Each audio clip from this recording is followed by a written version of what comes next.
అరే అరే అరే బన్నీగా కింద పడినవేంద్రా, కింద జారిపడ్డావా? అయ్యయ్యో, ఎవరు లేపేటోళ్ళు లేరా బేట?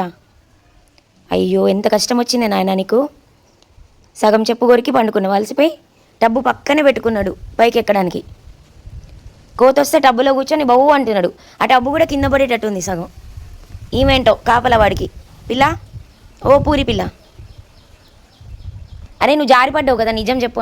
అబ్బా, నీ చెప్పేవర్రా ఎత్తుకెళ్ళేది? నాదేరా చెప్పు. బనీ దొంగ, చూడు ఎట్లా పెట్టుకున్నాడు నోట్లో. నా చెప్పు నువ్వు తీసుకొని మళ్ళీ నన్ను రానియకుండా చెప్పు పెట్టుకుంటానా? దొంగ పిల్లగా, దొంగ పిల్లగా. అయ్ యోగా చేస్తానవా నాన్న? ఉరుకో, లగెత్తురో లగెత్తు. మళ్ళీ ఎందుకు కూర్చున్నావు? అమ్మా దొంగ, వాళ్ళు వచ్చి పట్టుకపోతారని చెప్పు మీద కూర్చున్నాడు మళ్ళా. ఏం జాగ్రత్తరా. ఈమె నీకు వెస్కాట మొత్తం నోట్లో పెట్టేసుకున్నాడు. ఏయ్ దారం తినద్దు.